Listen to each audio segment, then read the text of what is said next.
As scandals go, it's undoubtedly horrific. At least 2,400 people have died because they were given contaminated blood in transfusions.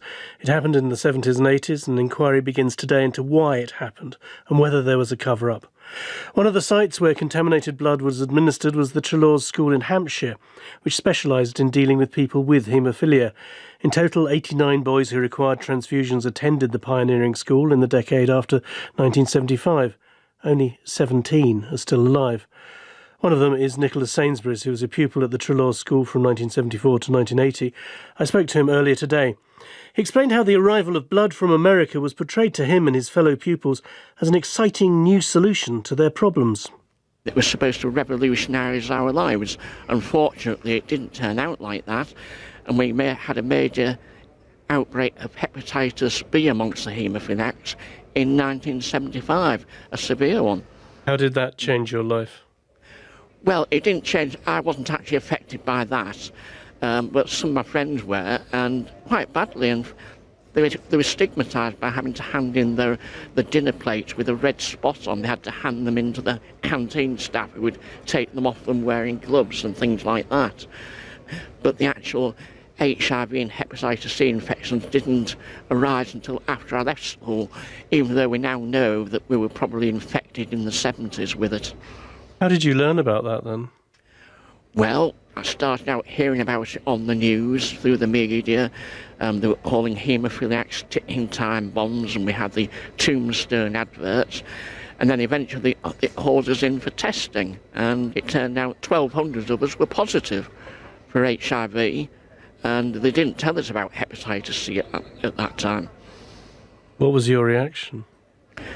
Shock, horror, fear. Am I going to see next week? Am I going to see next year? I'd just been promoted to a new job within the civil service, and it was absolutely shattering.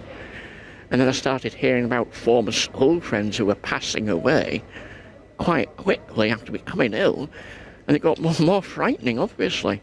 Some people were actually told at school. We've heard an account of one person who was called into the doctors, and they said, "Believe it or not, we all knew what was coming. Our hearts were in our boots." While going slowly around the room, we were told who had HIV by the words, "You haven't, you have, you have, you haven't," and so on. I am aware of that report.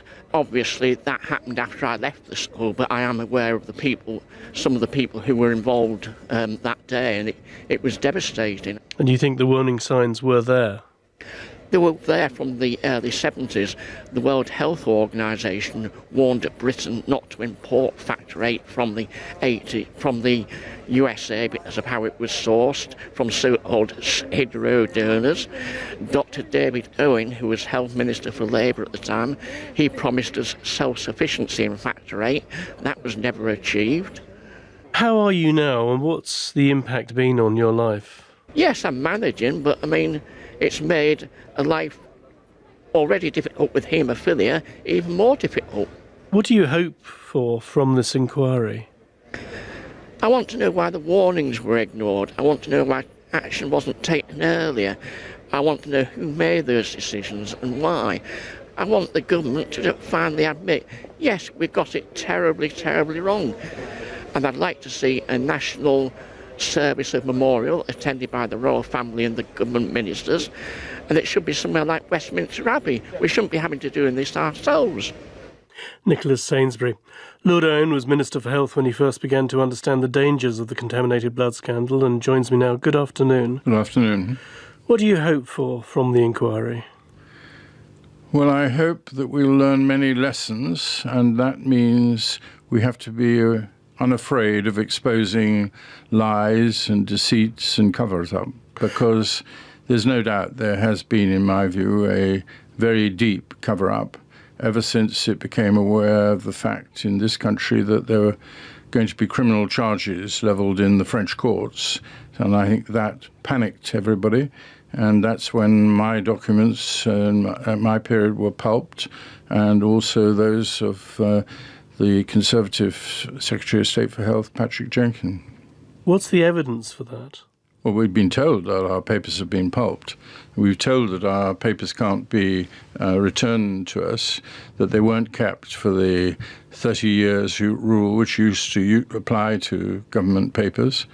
And so we know that this part of it is clear. Why, how, we don't know. Are you talking about politicians or civil servants, or you simply don't know? I suspect both.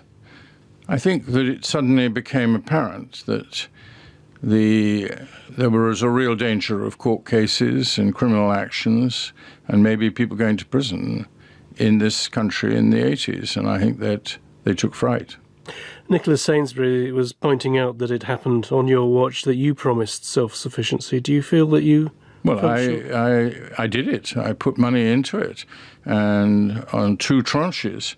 And fortunately, only one paper still exists, and that was before a meeting, a civil servant reporting in 76 saying it's government policy, trying to get them to be more speeding up their replies. It's government policy to be self-sufficiency. And I need it urgently because I'm going to see Dr. Owen very soon. He's asked for an update. That was in February 76. I left the ministry, went to the Foreign Office in the summer of 76, and I never realized it had not been followed out until about 87. This inquiry has taken a very long time. Do you think that's part of what you're talking about? Yes, you've got to understand, why has this inquiry taken place? It's been forced on the government. Successive governments refused it. On this occasion, there was a majority of opposition parties because the leader of the Democratic Unionist Party supported the inquiry. That was revealed in the Sunday Times yesterday. And then you had a clear instruction.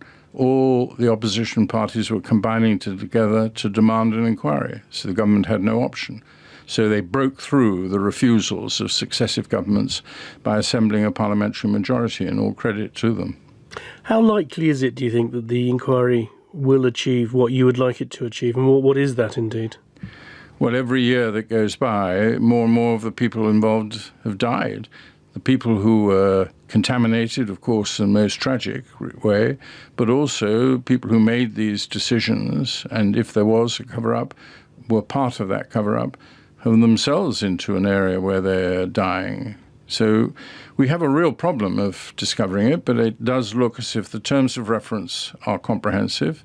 And talking now, just after this sort of commemoration service which I had at Church House today, to some of the investigators, I think they are determined.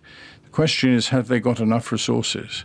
And going through files of papers, going through and looking back what happened, that takes time. But perhaps we may have one other big thing from it. We might look at the New Zealand compensation system that operates within it.